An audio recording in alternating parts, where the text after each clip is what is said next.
BBC news আন্তর্জাতিক সংবাদে আপনাকে স্বাগতম। শুরুতেই সংবাদ শিরোনাম, এরপর বিস্তারিত। বাগদাদে যুক্তরাষ্ট্রের সামরিক ঘাঁটিতে ড্রোন হামলা। ইরান যুদ্ধ থেকে কী অর্জন করতে চান ট্রাম্প, স্পষ্ট ব্যাখ্যা চাইলেন অস্ট্রেলিয়ার প্রধানমন্ত্রী। ইরানের নতুন নেতৃত্ব নিয়ে যা বললেন ট্রাম্প। ইরান যুদ্ধের মধ্যেই আরব দেশগুলোকে যে প্রস্তাব দিল রাশিয়া। এতক্ষণ শুনছিলেন সংবাদ শিরোনাম, এখন বিস্তারিত। আপনি যদি মুসলিমদের পাশে থাকতে চান তাহলে ভিডিওতে লাইক করে চ্যানেলটি অবশ্যই সাবস্ক্রাইব করে দেবেন। বাগদাদে যুক্তরাষ্ট্রের সামরিক ঘাঁটিতে ড্রোন হামলা। ইরাকের রাজধানী বাগদাদে অবস্থিত মার্কিন সামরিক ঘাঁটি ভিক্টোরিয়া বেস লক্ষ্য করে ফের একটি ড্রোন হামলা চালানো হয়েছে। স্থানীয় নিরাপত্তা সূত্রগুলো এই হামলার খবর নিশ্চিত করলেও এখন পর্যন্ত কোনো গোষ্ঠী আনুষ্ঠানিকভাবে এর দায় স্বীকার করেনি। এর আগেও ঘাঁটিটি বহুবার ড্রোন ও রকেট হামলার লক্ষ্যবস্তু হয়েছে। গত ২৮ ফেব্রুয়ারি ইরান জুড়ে মার্কিন ও ইসরায়েলি বিমান হামলার পর থেকেই মধ্যপ্রাচ্য জুড়ে চরম উত্তেজনা বিরাজ করছে। সেই অভিযানে ইরানের তৎকালীন সর্বোচ্চ নেতা আয়াতুল্লাহ আলী খামেনি সহ ১৩৪০ জনেরও বেশি মানুষ নিহত হওয়ার পর থেকে ইরান ও তার মিত্র গোষ্ঠীগুলো প্রতিশোধমূলক অবস্থান নিয়েছে।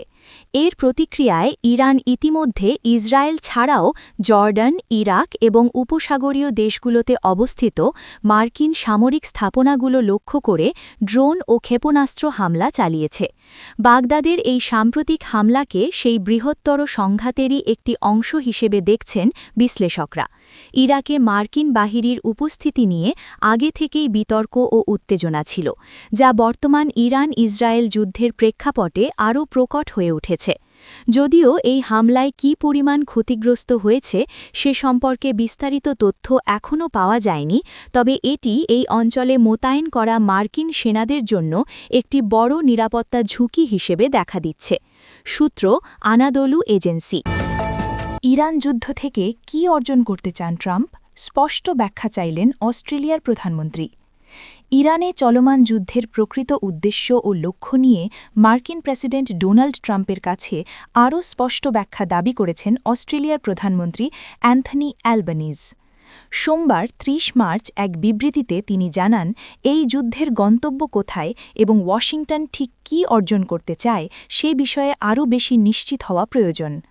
একই সঙ্গে তিনি সংঘাত কমিয়ে আনার বা ডি-এসকেলেশনের ওপর বিশেষ গুরুত্বারোপ করেছেন।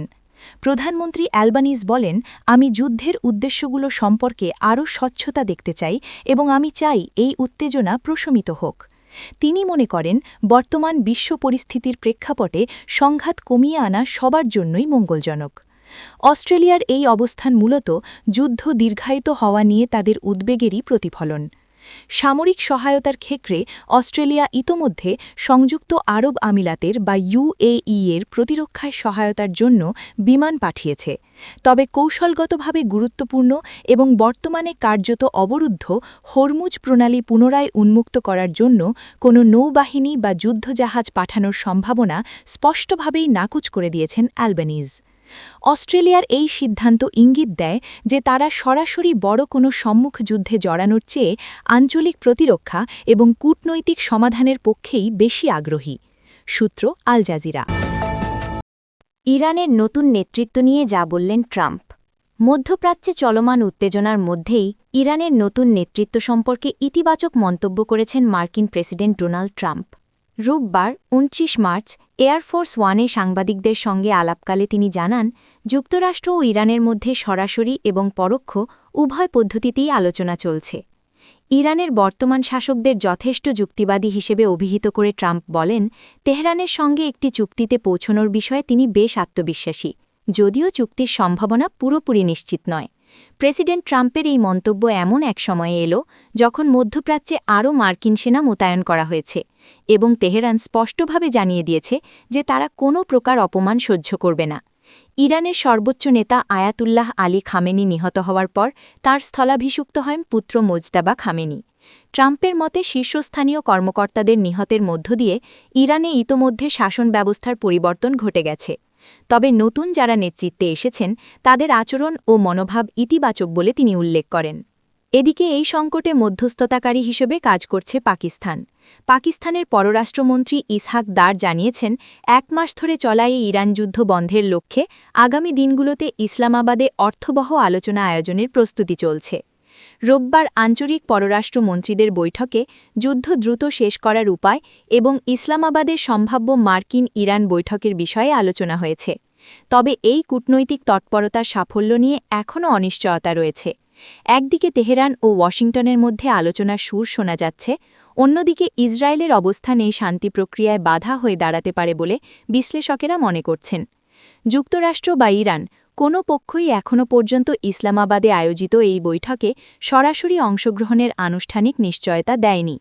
তবুও ট্রাম্পের চুক্তি হতে পারে এমন মন্তব্য বিশ্ব রাজনীতিতে নতুন সমীকরণের ইঙ্গিত দিচ্ছে। সূত্র দ্য গার্ডিয়ান। ইরান যুদ্ধের মধ্যেই আরব দেশগুলোকে যে প্রস্তাব দিল রাশিয়া।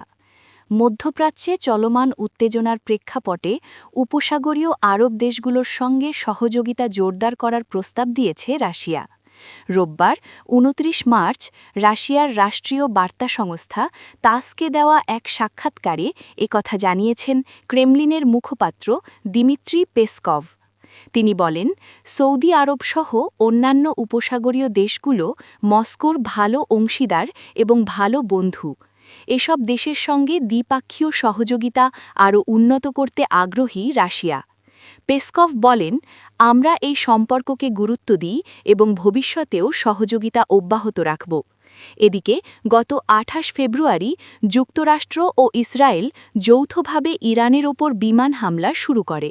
এতে এখন পর্যন্ত ১৩৪০ জনের বেশি মানুষ নিহত হয়েছেন বলে জানা গেছে। নিহতদের মধ্যে ইরানের তৎকালীন সর্বোচ্চ নেতা আলী খামেনিও রয়েছেন।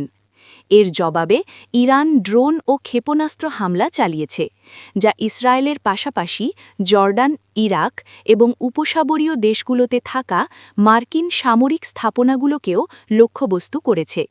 এই পাল্টাপাল্টি হামলায় হতাহত ও অবকাঠামোগত ক্ষয়ক্ষতির পাশাপাশি বৈশ্বিক বাজার ও বিমান চলাচলেও বড় ধরনের বিঘ্ন সৃষ্টি হয়েছে।